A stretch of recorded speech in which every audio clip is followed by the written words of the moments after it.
బీసీలను వాడుకున్నారు. స్థానిక సంస్థల్లో వాడుకోవడానికి ఒక నాటకం చేసిండ్రు, డ్రామా చేసిండ్రు.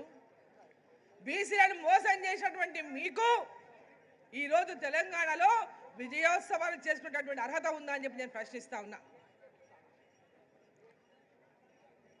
ఈరోజు ప్రతి వర్గాన్ని మోసం చేసిన తెలంగాణ. ఇంతకుముందు కామారెడ్డి శాసనసభ్యులు వెంకటరమణారెడ్డి బ్రహ్మాండంగా చెప్పారు. 3 లక్షల కోట్ల బడ్జెట్, పేరు గొప్ప ఊరి దిబ్బ.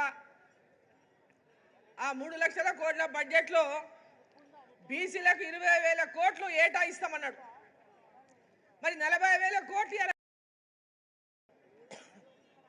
మరి ఎన్ని వేల కోట్లు ఇచ్చిందని చెప్పి నేను ప్రశ్నిస్తా ఉన్నా.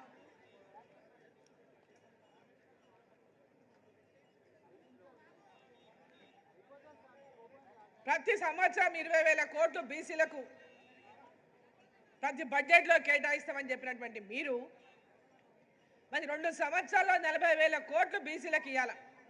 మరి ఎన్ని వేల కోట్లు మీరు ఖర్చు పెట్టినని చెప్పి నేను ప్రశ్నిస్తా ఉన్నా.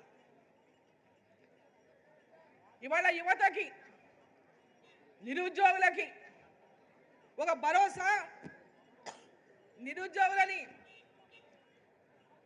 ఉద్యోగం వచ్చేంత వరకు నిరుద్యోగ భృతి ఇస్తామని 4,000 రూపాయలు ఇస్తామని చెప్పి మాట చెప్పారు. మరి ఏ నిరుద్యోగికైనా రాష్ట్రంలో ఇంతవరకు నిరుద్యోగ భృతి అందించిండ్రా?